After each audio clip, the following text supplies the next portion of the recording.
ciidanka beesha ciise ayaa goordhow nolosha waxay ku qabteen laba nin oo la sheegay inay yihiin basaasiin u dhashay beesha Samaroon. weerarkan iyo howlgalkan wuxuu ka dhacay koonfurta deegaanka Heemaal halkaas oo la sheegay inay ku dhuumaalanayeen raggani. waxaan ku soo gudbin doonaa bilow ilaa dhamaad ragga la qabtay qabiilada ay ka soo jeedaan ujeedooyinka ay basaasitaanka u sameeyeen iyo xog walba halka uga baahaneed. sidoo kale qodobada kale aan ku soo gudbin doono waxaa qayb ka noqon doona diyaaradda Turkiga ayaa ku dhawaa 3 jeer oo kala duwan waxay caawa dul tagtay hawada magaalada Berbera ilaa iyo saldhigga weyn ee la yiraahdo Mandheera oo saraakiil badan ay ku xiran yihiin. wararkii ugu dambeeyay amuurta ku saabsan ayaan kula wadaagaya. sidoo kale qodobada kale ee xasaasiga ah aan ku soo gudbin doono waxaa qayb ka noqon doona militariga maamulka waqooyi bari oo goordhow fuliyay weerar ka dhacay aagga Buqdharkeen. qodobadaas iyo waxyaabihii kale nagu soo kordha ayaan saaxiibayaal idin faahfaahin doonaa ee soo dhawaada. haddii taa markii kugu horeysay ku soo biir daraja media waxaad heli doontaa dhammaan wararka iyo warbixinada xasaasiga ah oo mar walba halkan aan ku daabacno. aragtidaadana qaybta commentiga inoogu reeb.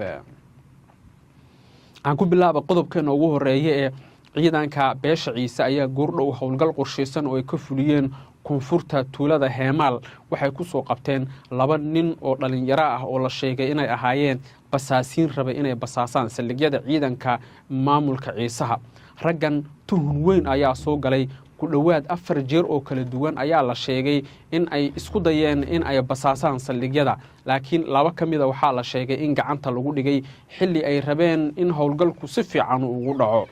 waxaan soo xiganay saraakiil ka tirsan ciidanka Ciisaha oo tilmaamay in raggan gacanta lagu hayo isla markaana loo gudbin doono dhinacaas iyo magaalada Diridhabe halkaasna lagu maxkamadeyn doono.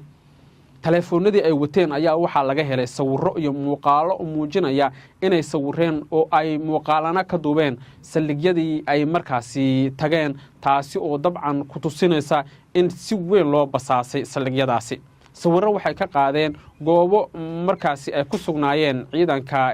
Ciisaha, sidaas lamida waxa ay basaaseen oo sidoo kale muuqaalana ka duubeen dhowr saldhig oo halkaasi ku yaalay sida ay wararka iyo macluumaadkan helayna ay tilmaamayaan.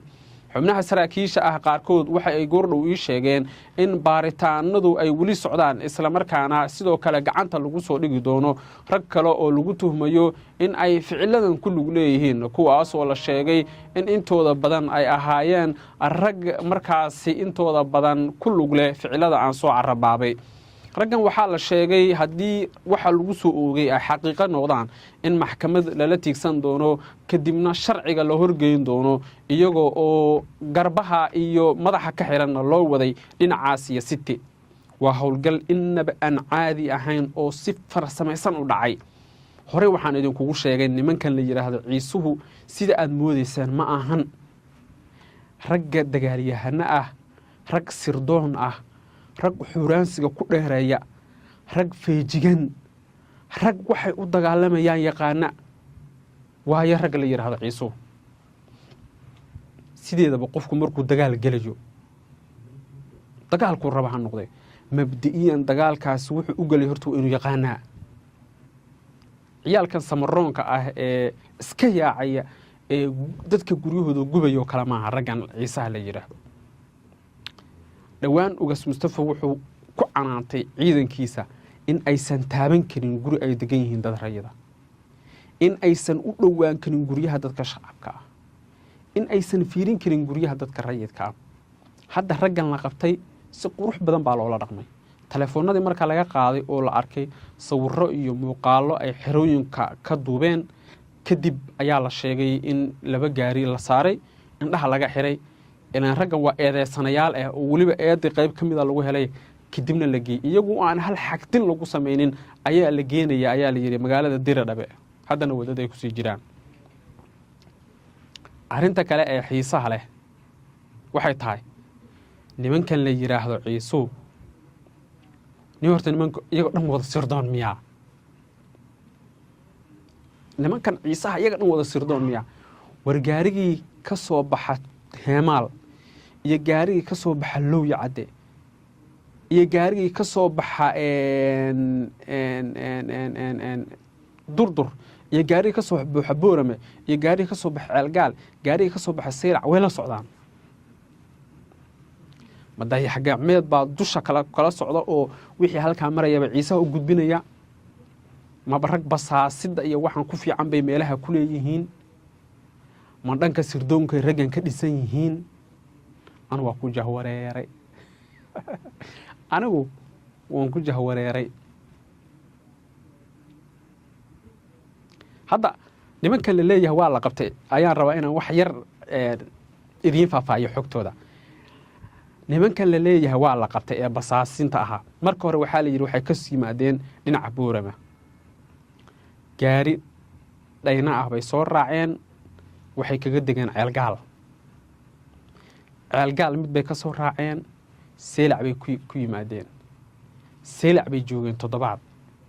way ka tageen waxay aadeen magaalada Diridhabe inta aysan xuduudda gelin ayaa dib loo soo celiyay maadaama aqoonsi aysan haysan waxay ku soo laabteen Heemaal marka hore Durdur bay soo mareen Buurta City bay soo mareen kadib tuulada Heemaal bay yimaadeen intaas oo dhan waxaa ku sugan ciidanka ciisaha ragga waa loo dhimrinayay ilaa meesha ugu dambeeya ay soo taabtaan oo xaqiiqo lagu helo tartiib baa loogu dhimrinayay ilaa markii ugu dambeeyay ay dibinka ku soo dhaceen markay dibinka ku soo dhaceenna dee gacan biraa lagu qabtay marka sheekada xiisaha leh waxay tahay waniyo nimankan ciisaha la yiraahdo waana rag dagaalka u diyaar ah waana rag sirdoonka ku fiican sideedaba horta ciidan hadaa rabtid inaad sargaal ka noqotid waxa ugu horeeya ee la raba askarigu inuu iska dhiso oo moral ahaan iska dhiso jir ahaan iyo qaab ahaan iska dhiso dhanka sirdoonka hadaad ku liidatina waa wax aad u fulxan waa hadda waxa ay sameynayaan nimanka la yiraahdo samaroonka ee gubaya dadka rayidka guryahooda markay wax kala qabtaan waayaan malaha waxay is yiraahdeen ciisaha guryahooda ha laga tirtiro maxay tooye aaga Seelac iyo lagu hayo iyo warag intuu nin nool yahay oo xabada ridayo lama yareysto weligaa ninka hal qasnadiisa hal xabba hadii ku jirta ninka ragga ah lama yareysto hadda waa hal qasno oo aad isleedahay markuu rida waa ka baxaysaa lacala halka xabba 3 qof 2 qof way isku mari kartaa oo dhulku u dhigi karaa ciisaha hadda howlgalka ay raggaas ugu qabteen inaba caadi ma waa howlgal si fiican u dhacay si qurux badan u dhacay raggeena gacanta ayaa lagu dhigay markana qodobadeena kale ayaynu fiirinaynaa waxaan eegayaa dhinacaas iyo wararka laga helayo Berbera ilaa iyo taliska Mandheera meesha la yiraahdo oo ah saldhig weyn oo ciidanka la yiraahdo Somaliland way maamulaan magaalada Berbera wararka laga helay waxay tilmaamayaan in 48 saac la soo dhaafay si weyn loo dareemay dhowr diyaaradood oo Turkidu ay leeyihiin oo leeyahay siyaabo kala duwan ayay uga soo gudbeen dhinaca xuduuda xogaha wararka iyo macluumaadkan helayna waxay tilmaamayaan in diyaaradda Turkida ee F-16 ay dhowr jeer dul martay saldhigyada ay ku jiraan ama ay ku sugan yihiin ciidanka la yiraahdo Somaliland magaalada Berbera iyo deegaanada hoos yimaada saraakiisha alla hadalay waxay leeyihiin 24kii saac la soo dhaafay si weyn ayaa loo dareemay dhaqdhaqaaqyada xoogga leh ee halkaas ka socda taasi oo ay wararka iyo macluumaadkuba tilmaamayaan in ay u badan tahay ayaa la leeyahay in la basaasay saldhigyada ay ku sugan yihiin ciidanka Somaliland ama xataa taliska weyn ee Somaliland ay halkaas ku yaala laba sargaal oo ka tirsan ciidanka beesha faca weyn ee ciisuhu waxay xaqiijiyeen oo kaliya in diyaaraduhu dhowr jeer ay halkaasi tageen laakiin ilaa hadda aan la ogeyn xaqiiqada ku saabsan waxa ay halkaas u tageen iyo inay basaasitaan wadeen Turkidu waxaan moodaa si xaraga leh inay ugu baashaalayaan hawada Somaliland waxayna dad badan aaminsan yihiin in tan ay ahayd wax laga qurux badnaa ficilada hadda ay ku dhaqaaqayaan dhinacaas iyo Somaliland oo dhinacaas iyo Turkida oo leeyahay waxay ka gudbeen xad walba oo loo yaqaanay kaasi oo ku aadana ayaa la leeyahay in ay jirto aragti la xiriirta in isku dhacyo xataa laga cabsi qabo Israa'iil iyo Turkida oo ah hawada Somaliland hadii dabcan aysan wax isbedelin sababtoo ah wax badan ayaa hadda isbedelaya oo ku saabsan xaaladaha halkaasi ka jira gudaha saaxiibayaal wararkeeni intaas ay ku dhan yihiin